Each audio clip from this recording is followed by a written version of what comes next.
Pada materi pagi ini kita akan belajar mengenai sebuah teks ceramah. Nah, di teks ceramah ini kemarin sudah saya jelaskan mengenai struktur. Ada 3 struktur dalam teks ceramah. Yang pertama ada pendahuluan, isi, dan penutup. Di pendahuluan ini ada 3 bagian penting. Yang pertama salam pembuka, yang kedua penghormatan, dan yang ketiga ucapan syukur. Pada salam pembuka, bagi yang beragama Islam dapat menggunakan pembukaan Assalamualaikum, ataupun yang lain agama Islam boleh menggunakan selamat pagi dan salam sejahtera untuk kita semua. Kemudian ada penghormatan. Di penghormatan ini ada 2. Yang pertama, yang terhormat Kepala SMA Negeri 1 Prambon. Yang kedua, yang saya hormati Bapak Ibu Guru SMA Negeri 1 Prambon serta teman-teman yang berbahagia. Kemudian ada ucapan syukur. Ucapan syukur ini biasanya dalam sebuah teks ceramah mengenai puji syukur. Contohnya, marilah kita haturkan puji syukur kehadirat Allah Subhanahu wa taala, atau puji syukur kehadirat Allah Subhanahu wa taala atas rahmat serta hidayahnya, atau sholawat serta salam kepada junjungan Nabi Agung kita Muhammad Sallallahu Alaihi Wasallam. Ada 3 sub yang penting di dalam pendahuluan itu sendiri. Selanjutnya dalam isi.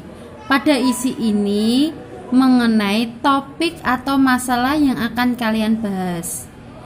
Nah, masalah apa yang akan sampean sampaikan, atau topik apa atau tema apa yang ingin sampean sampaikan dalam teks ceramah. Dan biasanya dalam teks ceramah, misalnya contoh, kalian ingin menyampaikan mengenai adab berpakaian seorang muslim. Jadi kalian menjelaskan mengenai pengertian dari pakaian seorang muslim itu bagaimana, jenis-jenis pakaian yang layak untuk seorang muslim itu bagaimana, serta hadis yang sesuai untuk seorang muslim berpakaian itu bagaimana. Jadi sebelum kalian membuat sebuah teks ceramah, alangkah lebih baiknya kalian membuat kerangka terlebih dahulu, sehingga pembahasan kalian akan lebih terarah. Kemudian di penutup ini ada 3 poin penting di dalamnya. Yang pertama kesimpulan, yang kedua permohonan maaf, dan yang 3 penutup. Contoh kesimpulan ini berisi kesimpulan dari topik atau masalah yang kalian bahas.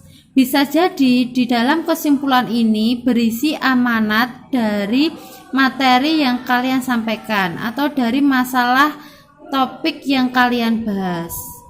Yang kedua, permohonan maaf. Contohnya, cukup sekian ceramah dari saya. Apabila kurang lebihnya atau terdapat tutur kata saya yang kurang berkenan di hati para saudara semua, saya mohon maaf. Tidak perlu menggunakan sebesar-besarnya. Cukup saya mohon maaf. Tanpa saya mohon maaf sebesar-besarnya, itu lebih salah. Tapi tepatnya saya mohon maaf. Sudah. Kemudian di penutup berisi salam. Cukup sekian ceramah dari saya. Semoga bermanfaat. Wassalamualaikum warahmatullahi wabarakatuh. Itu boleh dijadikan sebuah penutup. Dari 3 sub ini dalam teks ceramah, pendahuluan, isi, dan penutup, sebelum membuat teks ceramah, kalian lebih baik menggunakan kerangka terlebih dahulu. Oke. Kemudian dari kerangka ini nanti yang mengarahkan sampean semua untuk menulis teks ceramah.